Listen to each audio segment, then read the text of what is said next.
किस तरह से हमारे समाज में, हमारी सोसाइटी में इतना वायलेंस बढ़ गया है, तो वायलेंस रिश्तों पे किस तरह का असर करता है। हमें कई चीज़ें ऐसी होती हैं जो हमें लगता है वो तो बाहर है, वो तो दूसरे शहर में है, हम तक नहीं छुएंगी, पर जो चीज़ें घर के बाहर होती हैं वो घर के अंदर भी आ सकती हैं और आती हैं।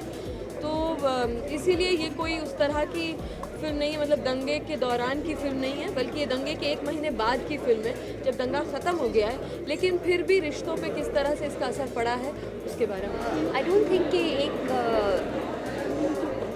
अगर मैसेज देना होता तो लोग होर्डिंग लगा देते, that's the way to spread a message. I don't think it's trying to spread a message, it's trying to tell a story.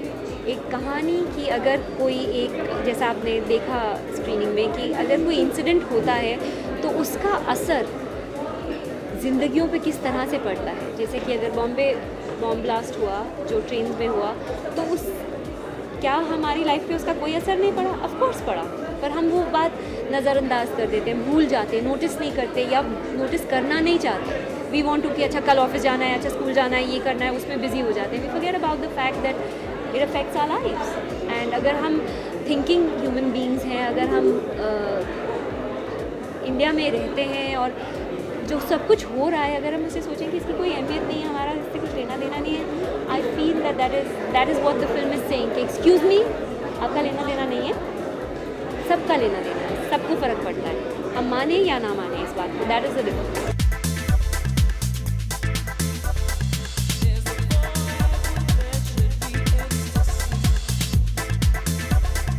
I found her to be extremely clear about what she wanted, and she did a wonderful job as a director. And she has been an actor, a differentiated actor, and an actress herself. Stands for a certain kind of cinema and a voice to reckon with. And she carried that onto her set and built a good team of technicians and artists, and who just followed her conviction. And I think she was lovely to work with. I really enjoyed those 6 days of working with her. फिराक में मेरा जो किरदार है वो एक मेहंदी वाली का किरदार है, और उसकी दोस्त ज्योति, मेरे किरदार का नाम मुनीरा है। मुनीरा और ज्योति 2 अलग कौम के दोस्त हैं, पर उनमें अपने कौम के बारे में कोई अवेयरनेस नहीं है कि वो दूसरे कौम के हैं। बहुत अच्छे दोस्त हैं, नेबर्स है वो, और दोनों मेहंदी वाली हैं। और किस तरह से एक कलामिटी की वजह से, जैसे इस तरह के राइट की वजह से उनके दिल में, उनके जहन में एक शक पैदा हो जाता है अपने दोस्त के प्रति कि उसकी लॉयल्टी कहाँ रहती है, अपने कौम के प्रति या अपने दोस्त के प्रति। और ये पूरा ये जो फिराक जो मूवी है उसमें मेरे ख्याल से हर स्टोरी में यही देखा गया है कि किस तरह से रिलेशनशिप्स में बदलाव आते हैं। इस तरह की सिचुएशंस जब आती हैं तो दुख तो होता ही है, बहुत कुछ होता है, पर आपस के जो पास के करीब के जो रिश्ते होते हैं उनमें किस तरह से बदलाव आ जाता है।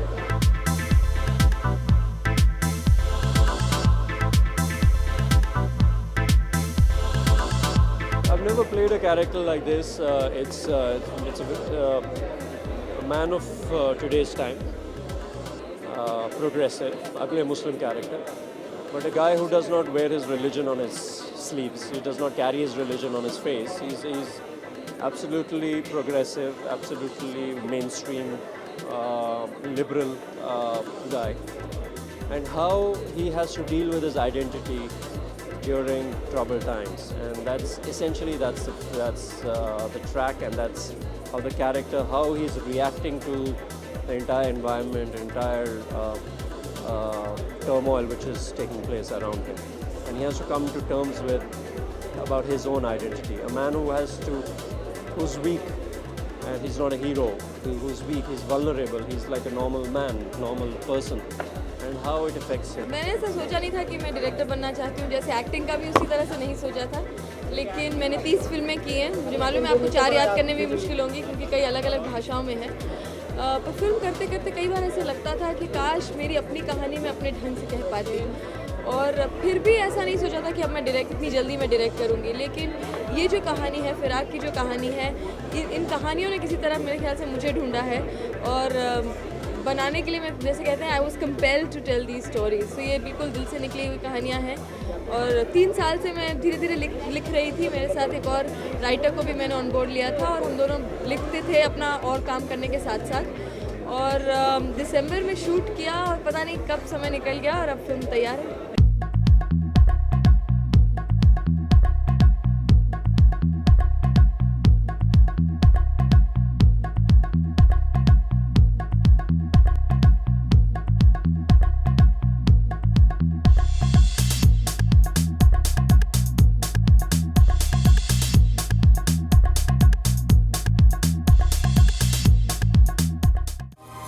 To watch more, log on to www.erosentertainment.com.